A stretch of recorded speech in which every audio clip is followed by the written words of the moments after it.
कल नतीजे आए हैं, तो उसको लेकर अब ये आम चर्चा है। मैं खुद नहीं कह रही हूँ, ये लोगों में आम चर्चा है कि पहले देश में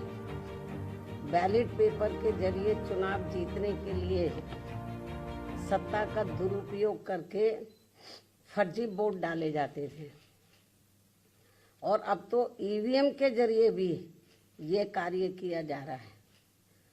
जो लोकतंत्र के लिए बड़े दुख व चिंता की बात है। इतना ही नहीं, बल्कि देश में लोकसभा व राज्यों में विधानसभा आम चुनाव के साथ साथ खासकर उपचुनावों में तो अब ये कार्य काफ़ी खुलकर किया जा रहा है। और ये सब हमें हाल ही में हुए यूपी के उपचुनाव में काफ़ी कुछ देखने के लिए मिला है। और इस बार महाराष्ट्र स्टेट में विधानसभा के हुए आम चुनाव में भी इसको लेकर काफ़ी आवाज़ें उठाई जा रही हैं। ये अपने देश में यह लोकतंत्र के लिए बहुत बड़ी खतरे की घंटी भी है। ऐसी स्थिति में अब हमारी पार्टी ने ये फैसला लिया है कि जब तक देश में फर्जी वोटों को डालने से रोकने के लिए देश के चुनाव आयोग द्वारा कोई सख्त कदम नहीं उठाए जाते हैं, तो तब तक हमारी पार्टी देश में खासकर अब कोई भी उपचुनाव नहीं लड़ेगी। मैं उपचुनाव की बात कर रही हूँ, बाई इलेक्शन की। तो तब तक हमारी पार्टी देश में खासकर अब कोई भी उपचुनाव नहीं लड़ेगी। जबकि आम चुनाव में जब जनरल इलेक्शन होते हैं, जबकि आम चुनाव में इस मामले में थोड़ा बचाव जरूर हो जाता है, क्योंकि इनका अर्थात सरकारी मशीनरी का सत्ता परिवर्तन के डर की वजह से जब जनरल इलेक्शन होता है, जो पार्टी पावर में होती है, जरूरी नहीं है कि वो पार्टी पावर में फिर से लौट के आ जाए, दूसरी पार्टी भी आ सकती है। तो फिर वो जो सरकारी मशीनरी है वो थोड़ा घबराती है। जबकि आम चुनाव में इस मामले में थोड़ा बचाव जरूर हो जाता है, क्योंकि इनका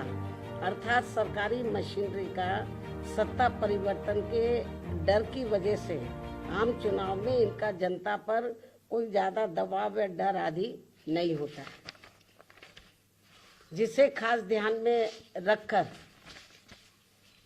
हमारी पार्टी देश में लोकसभा व राज्यों में विधानसभा के आम चुनाव तथा स्थानीय निकायों के भी चुनाव पूरी तैयारी व दमदारी के साथ लड़ेगी। इसके साथ ही यहाँ मैं ये भी कहना चाहती हूँ कि यूपी में सन 2007 में बीएसपी की अकेले ही पूर्ण बहुमत की सरकार बनने के बाद से कांग्रेस, बीजेपी व इनके समर्थक सभी जातिवादी पार्टियां ये सोचकर काफी घबराने लगी थी कि यदि बीएसपी केंद्र की सत्ता में आ गई तो फिर बाबा साहब डॉक्टर भीमराव अंबेडकर का व इनके अनुयायी रहे मान्यवर श्री कांशीराम जी का भी हर मामले में अधूरा रहा सपना जरूर साकार हो जाएगा, जिसे रोकने के लिए फिर इन्होंने अंदर अंदर आपस में मिलकर ये जो जातिवादी पार्टियां हैं, कांग्रेस, बीजेपी